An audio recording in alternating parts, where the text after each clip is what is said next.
On the e-collar, Logan, one of our trainers in training, is going to do it. And we have it hooked up to the sound box so you guys can hear the electric. Whenever you hear that boop, boop, boop, Robbie's getting the electric.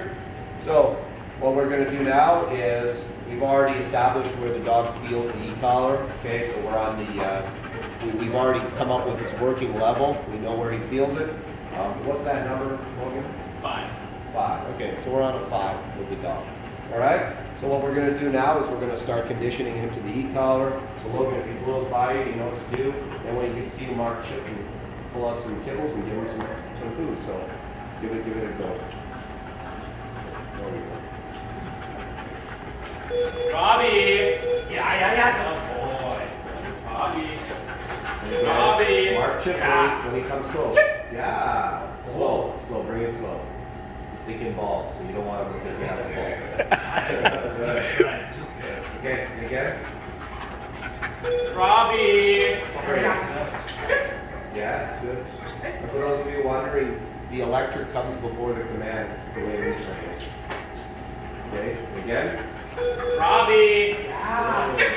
Uh-oh. And I've explained it before, but I'll explain it again why we do that. Let's say that the dog does have a negative experience with the electric in the past, which he hasn't. Or let's say he's a super sensitive dog and for whatever reason he decides that sensation of the electric is really stressful for him. If you start with the command and then make the stress, so to speak, even though obviously for this dog it's not stress, if you start with the command and make the stress, Robbie! the dog, yes, good boy, good. If you start with the command and make the stress, the dog's going to associate the stress with the command. We don't want him to do that. And for those of you kind of clutching your hearts because we're making some stress, it's not a problem. The stress isn't the problem. It's stress without clarity is the problem. Stress is an important part of any learning process, especially if you want to create reliability, right? What's your e-collar set to? Did you accidentally? Still 5. 5? Yep. Put down the 4, see if he responds on the 4. Right. So, this is when we start with the electric, and then the command follows the electric, the dog learns that the way out of the electric is to follow the command. But if you make the command and then the electric, the dog thinks that the command is the way into the electric. The command is always the way out of the electric. It's not the way into the electric.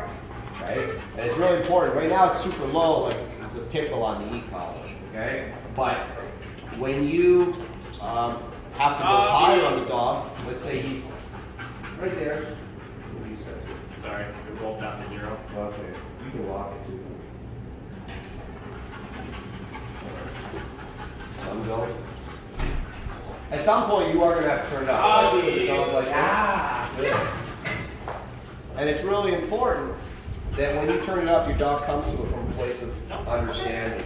And even here, you can see Robbie doesn't have that much food drive. He has a lot of ball drive, but I'm not going to use the ball in this stage just because we're introducing it, and the ball makes him a little bit too hyper, too aroused. So we'll wait until he's a little bit more clear on this, and then we'll add the ball. If he doesn't want to take the food, that's fine. Robbie! And again. Robbie! Good. Good. And you can see there a couple times the dog did what a lot of dogs do is he does a couple run-bys, right? Where he kind of goes right by the handler. The handler does the right thing. Dog runs by, you turn around, up, then you call the dog again, right? A lot of people try and like stop the dog or block the dog or go to the dog. Don't do that. Robbie! Let the dog run by you, turn around, and then reinitiate the recall. And after a while, the dog learns his job is to get to you. You're not going to go to him. You're not going to reel him in. You're not going to do anything else. Let the dog go again.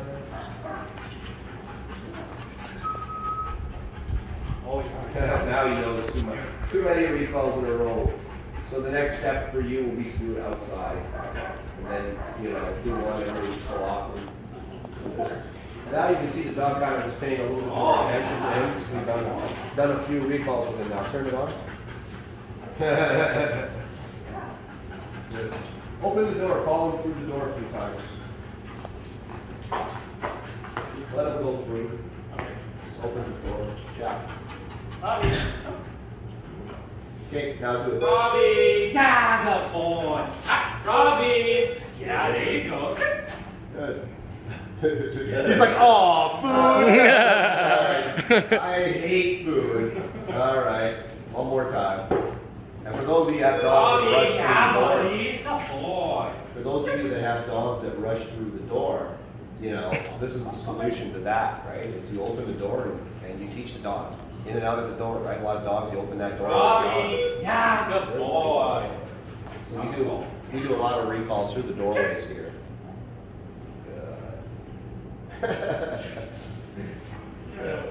And if your dog doesn't won't even eat food, you can always just praise and pet your dog. That always works too. All right. So that's how we're going to introduce the e-collar to Robbie here.